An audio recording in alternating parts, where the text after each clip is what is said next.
It was a warm Saturday evening, and the living room was buzzing with laughter, clinking glasses, and the kind of small talk that feels important only until it isn't.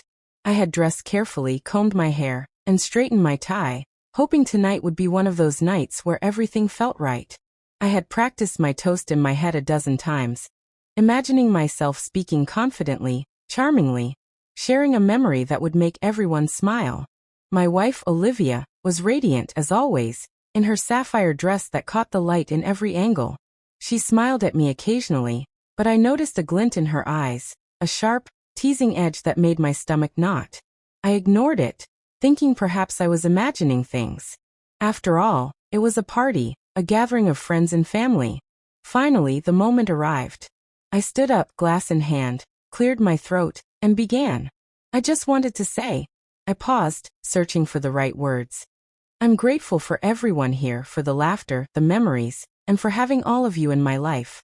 And I want to share a small story. Before I could finish, a wave of laughter cut through the room. My eyes flicked to Olivia. She was smirking, shaking her head, her hand waving dismissively. "Oh my God, that was awful. You should just stay quiet," she said, loud enough for everyone to hear. The room went silent. All eyes turned toward me. My cheeks burned, not with anger at first but with a deep twisting shame. The words hung in the air, heavy and mocking.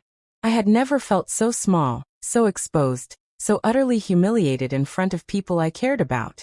I wanted to laugh it off, to make a joke, to smooth over the embarrassment, but the sting in her voice, the sharpness of her expression, made it impossible. This wasn't playful teasing. It was deliberate, cutting, personal. She had chosen that exact moment to undermine me, to make me the source of everyone's amusement. I sank back into my chair for a moment, trying to steady my breath, trying to make sense of what had just happened. But inside, a quiet anger was growing, one that had been simmering for months. The dinners where she dismissed my opinions, the jokes she made at my expense in private gatherings, the countless moments where I felt small, invisible, dismissed. It all converged into this one crushing moment. I stood up from my chair, heart pounding, hands slightly trembling. Not from fear, but from a growing sense of determination. I looked around the room.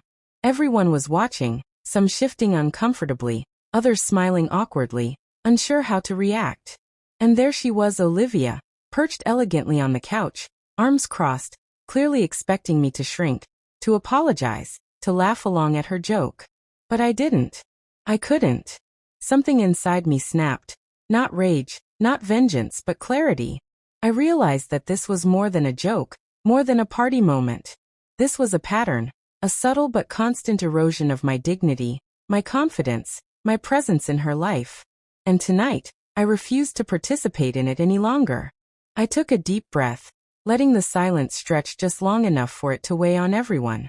Then I spoke, my voice steady, calm, but carrying a firmness that I had rarely allowed myself to use. "Olivia, that wasn't funny," I said. "It was cruel. And I will not let you humiliate me in front of people who care about me, or anyone, ever again." A murmur ran through the room. Eyes widened, some nodding subtly in agreement, others glancing at each other, uncertain. I could feel the tension thickening, the way a quiet storm builds before breaking. Olivia's smirk faltered, a flicker of surprise, or maybe irritation, passing across her face. She opened her mouth to retort, but I didn't give her the opportunity. I continued, slowly, deliberately. "I came here to celebrate, to share joy and memories. And instead, you chose to tear me down. I deserve respect. Everyone here deserves respect. And if you cannot give that, then perhaps this isn't the marriage I thought it was." The words hung in the air, solid, undeniable. Some guests shifted in their seats, some glanced at Olivia. And in that moment, I realized how long I had carried this weight alone. How many times I had laughed along or stayed silent to keep the peace. No more. Olivia's eyes narrowed, lips pressed tight. She wanted a reaction, a fight, a begging, an apology. But I had found something far stronger. My own voice, my own boundaries, my own refusal to be diminished. I turned slightly, letting the gravity of my presence fill the room, and sat down again, not defeated, but resolved. I didn't wait for a response.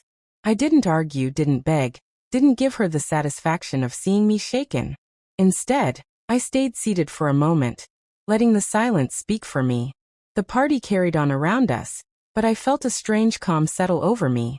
For the first time in months, maybe years, I realized I had reclaimed a part of myself that had been quietly eroding.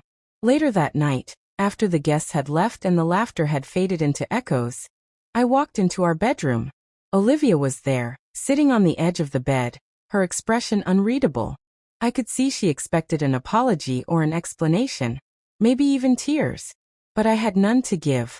Not tonight, not ever again for the countless times she had chipped away at my sense of worth. I left a note on her pillow. Short, precise, impossible to misinterpret. I will not be made small to feed someone else's amusement. Respect is not optional. I need to step away to protect what remains of my dignity. David. I didn't wait for her reaction. I didn't linger to watch her unravel, or to see if she understood.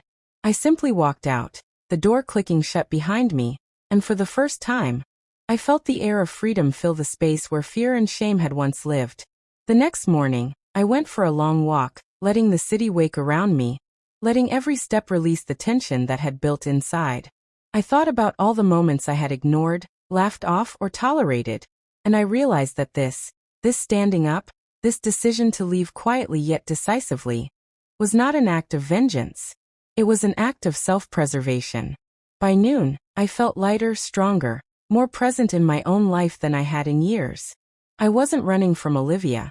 I was moving toward myself, toward a life where my voice mattered, where my dignity was never questioned, where respect wasn't a fleeting wish but a given. I didn't know what the future held. Maybe Olivia would call, maybe she wouldn't. Maybe there would be arguments, explanations, regrets. But none of that mattered anymore.